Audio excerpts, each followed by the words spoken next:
Okay, a quick video about the truck driver shortage, because no one else is talking about the truck driver shortage at the moment, because everyone's the odds of this week's 2 minutes of panic is about the Ukraine. So we're going to panic about the Ukraine, and then next week or the week after it will be something else.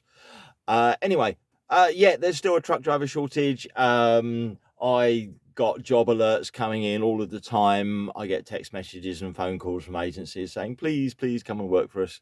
Some enthusiastic young man who wants some commission will call me up, and I really must take my name off the CV website.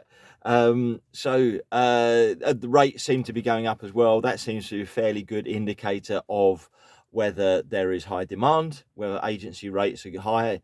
They do seem to be high. They seem to be getting higher, at least in the Midlands and the East, which is the alerts I get. I believe there's fuel shortages in the UK now, but like I say, we're panicking about something else. So, and of course, the fuel shortages might be down to what's happening in the Ukraine as well. Certainly, we're going to have energy problems. Yeah, so it's ongoing. There's always a quiet period in trucking after Christmas, which slowly gets busier and busier as we approach Easter. So we're now approaching Easter, and if the media can be asked, they will start telling us about there's absolute panic, and Boris Johnson or Tony Blair, or I don't know, Trump, not Tony Blair, they wouldn't blame him. I don't know why I said that. But it will be, they blame something or Brexit or something like that. The truth is that simply not enough young people are becoming truck drivers. Yes, the foreigners who are working here aren't working here in quite so many such high numbers. But yeah, Brexit doesn't help that. But at the same time, there's shortages in those countries. In fact, the country with the biggest shortage of truck drivers in Europe is Poland. Not Germany or not the UK. That's the biggest shortage, and that shouldn't be a surprise, because like, as I said before, their basic business model is to drive wages lower and lower and lower. And so therefore they get themselves in the trucking companies, they get themselves in a position whereby they can't charge the customers more, because all their competitors have driven their prices down. And then what they start doing, and this is interesting, and this isn't something that people talk about much, a lot of the Eastern European companies are employing non-EU drivers. So I've seen Moldovan flags on Romanian trucks, and I've spoken to a few Ukrainians and Belarusians who are working for Latvian or Lithuanian particularly, companies.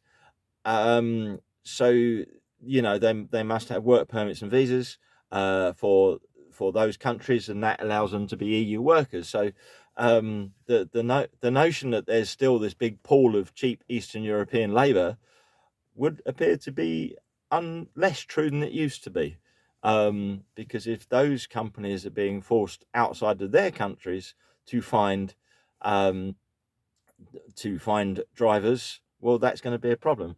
And there's so many other things as well. I mean, the countries that basically Europe is recruiting drivers from have a demographic problem. Their birth rates are very low, not so many people, and have been for decades. So there's simply not that many young people entering the job market in those countries. Um, Lots of young people simply don't want to do the job, especially when there's money to be made selling Bitcoin or being Instagram influencers. I might make a video about that at some point, because I think I've learned to love Instagram influencers and other people who are doing kind of semi-pointless things, because that means they're not competing for me in my work. And we can't stop eating, we can't stop the economy, and that's what would happen without truck drivers. So less and less truck drivers mean I become more and more in demand. I've gone long work. My bet is to keep working.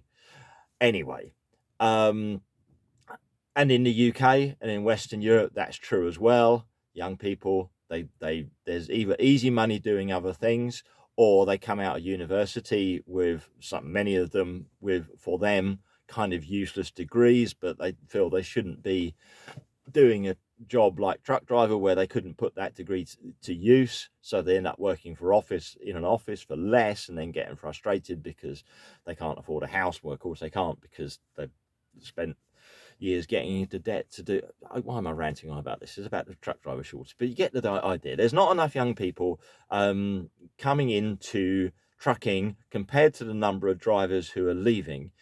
The average age for a UK truck driver is 54, about my age, and that means statistically half of Britain's 300,000 truck drivers will retire, or will be retiring, in the next 4 or 5 years.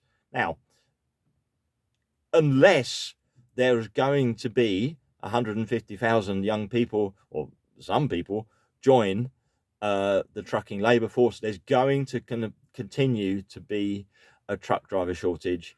It's probably going to go on for a few years. It will carry on pushing wages up. That's a smile. Yeah, it hasn't gone away. It's not going away for a while. That's what I say.